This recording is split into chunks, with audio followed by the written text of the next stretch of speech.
एक बहुत ही अच्छी लाइन है कि समय बहरा है, उसने किसी की न सुनी, परंतु वह अंधा नहीं है, उसने सबको देखा है। जय श्री कृष्ण, राधे राधे, हर हर महादेव। भगवद गीता अध्याय 10 श्री भगवान का ऐश्वर्य। आज हम श्लोक नंबर 21 से शुरुआत करेंगे। कल तक हमने श्लोक 20 तक पढ़े, जिसमें लास्ट में अर्जुन भगवान श्री कृष्ण से क्वेश्चन करते हैं कि आप अपने ऐश्वर्य के बारे में मुझे बताएं। तो आज हम श्लोक नंबर 21 से शुरुआत करते हैं।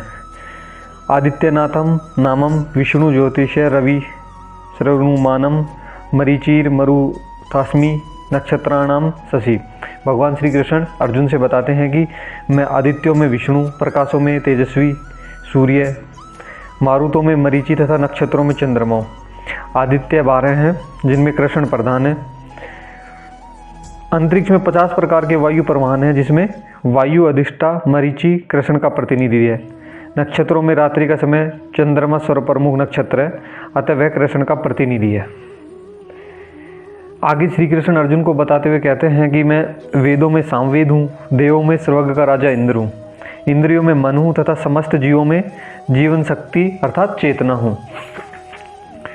मैं समस्त रुद्रों में शिव हूँ, यक्षों में तथा राक्षसों में संपत्ति का देवता कुबेर हूँ, वसुओं में अग्नि हूँ और समस्त पर्वतों में मेरु हूँ। 11 रुद्रों में शंकर या शिव प्रमुख हैं। हमने पढ़ा कि मेरु पर्वत अपनी समृद्ध प्राकृत संपदा के लिए विख्यात है। आगे श्री कृष्ण कहते हैं कि हे अर्जुन, मुझे समस्त पुरोहितों में मुख्य पुरोहित बृहस्पति जानो। मैं समस्त सेनानायकों में कार्तिकेय हूँ और समस्त जलाशयों में समुद्र हूँ। इंद्र स्वर्ग का प्रमुख देवता है।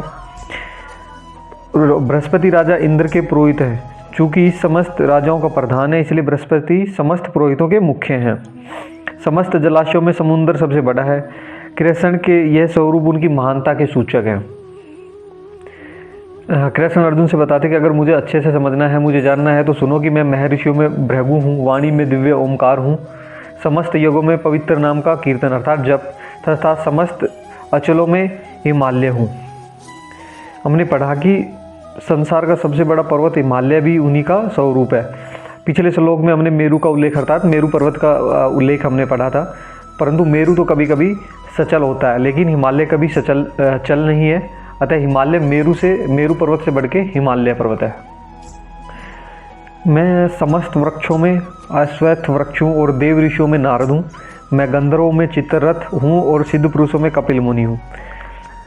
घोड़ों में मुझे उच्च शुरुआत जानो, जो अमृत के लिए समुद्र मंथन के समय उत्पन्न हुआ था। गजराजों में मैं ऐरावत हूँ तथा मनुष्यों में मैं राजा हूँ।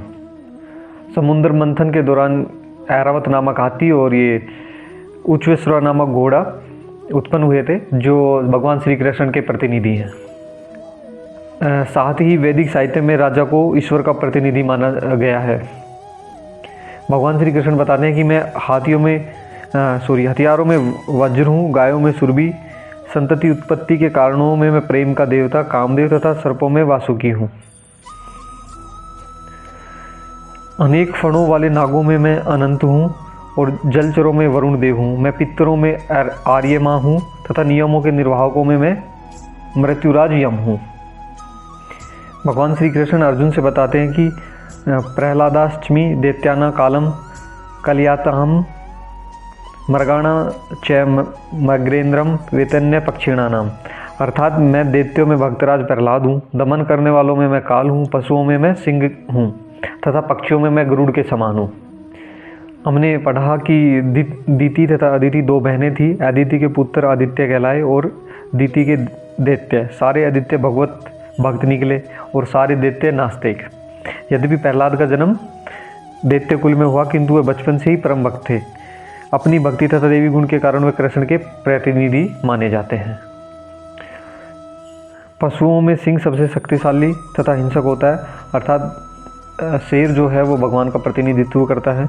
और पक्षियों के लाखों प्रकारों में भगवान विष्णु का वाहन गरुड़ सबसे महान है, यानी कि पक्षियों में सबसे महान गरुड़ को माना गया है, जो भगवान श्री कृष्ण का प्रतिनिधित्व करता है।